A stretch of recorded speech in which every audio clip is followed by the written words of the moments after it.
I'm Julia and I'm Policy Manager at the Migrants' Rights Network. We're a charity that stands in solidarity with migrants in their fights for rights and justice. Last week, we got our first insight into Suella Braverman's priorities as the new Home Secretary when she made her first speech at the Tory party conference. Let me give you an overview of what she said so you don't have to sit through it like I did.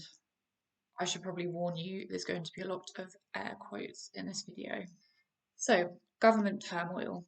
Before I go into the details of the speech, it's important to know what is happening within the Cabinet and the wider Conservative Party.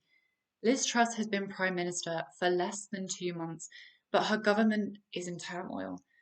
Not only has the economy tanked, but cracks are showing between her and her ministers, including over immigration. Truss and Braverman are already disagreeing over immigration policies. In a nutshell, Truss wants more immigration while Braverman wants to cut numbers to the tens of thousands and stop bad migration. Now, it's important to note that Truss is definitely no advocate for migration or free movement. Her number one priority is the economy. She has argued for less regulation, more entrepreneurship, and a rollback in employment laws. One of the ways to achieve this is by increasing the number of migrant workers. So it will likely be achieving growth, and growth on the backs of working people. This could open up more avenues for exploitation and modern slavery. But back to Braverman's speech. When we heard about her appointment as Home Secretary, we were concerned she would be worse than Priti Patel, and this speech confirmed our fears. In an interview at the Choppers Politics podcast event, she made some now infamous comments saying it was her dream to see a flight taking off to Rwanda. Hardly Martin Luther King Jr.'s I Have a Dream speech, is it? Her subsequent speech was filled with themes we've heard in recent years. The issue of asylum seekers stuck in hotels, intervention by the European Court of Human Rights, and encouraging British people to take up jobs as HGV drivers or fruit pickers to stop reliance on migration.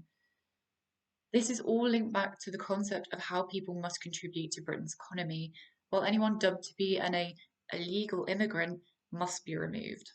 Let's unpack this a bit. There's no such thing as an illegal immigrant. While an action can be illegal, a human being cannot. It's dehumanizing and reductive. It diminishes the struggle they have been through and contributes to an increased hostility towards migrantized people. It suggests they're undeserving of rights. The Home Secretary also reinforced her commitment to the Rwanda plan with a terrifying addition that those who don't enter the UK through so-called safe routes will be returned to their country of origin or deported to Rwanda. Cue rounds of applause from the audience. So where do we start? Well, number one, Article 31 of the Refugee Convention protects refugees against prosecution for so-called illegal entry into a country. Number two, conversations about asylum are always met with questions around the idea of a safe country. Like, France is a safe country, so why don't they stay there? Well, there's no obligation for someone to claim asylum in the first safe country they reach. We also have to question what constitutes a safe country. Where is someone truly safe? Particularly when there are so many far-right groups that threaten the safety of refugees in Europe.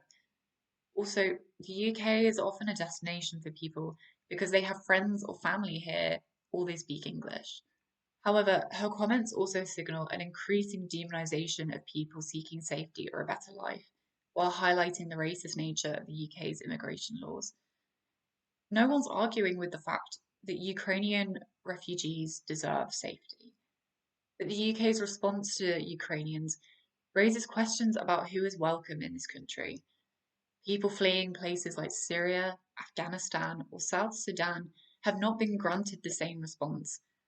Also, people of colour trying to flee the Ukraine have been abandoned. Unfortunately, this didn't come as a surprise. In fact, a leaked Home Office report earlier this year confirmed the link between the British Empire and how we treat migrantized communities from the global south. Braverman's speech has its roots in this idea. It also negates the fact that many of the situations people are fleeing have resulted from colonialism and Western intervention. Given Britain's history in and relationship with the slave trade, witnessing a British public servant belittle the experience of modern slavery victims and the support from the audience was nothing short of shocking. She even went as far as to accuse many, specifically Albanians, of lying when making claims of trafficking. Protecting slavery victims should be a priority for any government, but the UK government seems determined to punish them. She made the claim that the UK's laws were being abused by people making false claims of trafficking to avoid detention or deportation. Before she gave this speech, she did an interview with the Sun newspaper in which she talked about plans to restrict the ability of migrants to challenge deportations on the basis they've been subjected to forced labour or trafficking. We, along with other organisations campaigning in this area, wrote a letter to her to voice our concerns about the proposed plans. In it, we refuted her claims using the government's own data. The available evidence clearly shows 90% of cases referred from immigration detention are confirmed as trafficking victims. Albanians were the most common group referred by the National Referral Mechanism. This is the framework used to identify and refer potential victims of slavery and ensure they receive support. The Home Secretary used her platform to talk about the culture war and her resentment for identity politics. But first, what does identity politics mean? It's essentially political or social activity by or on behalf of a racial, ethnic, cultural, religious, or other group, usually undertaken with the goal of rectifying injustices suffered by group members because of differences or conflicts between their particular identity and the dominant identity of a larger society. Suella Braverman has been one of the most vocal critics on pretty much everything linked to this, including voicing transphobic views at a time where transphobic attacks are on the rise. Her loathing of this extends to the racial and ethnic demographics of the UK, specifically relating to multiculturalism. She believes that the combination of identity politics and multiculturalism, along with an apparent failure of newcomers to integrate, have led to the current situation in Leicester. We know this is not the case. Rather, it's a result of international right-wing ideology. Make no mistake, this is fueling a fire of hate.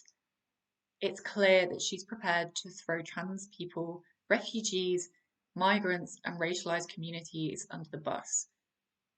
History shows us that this rhetoric can have terrifying consequences, and we cannot be complacent in fighting it.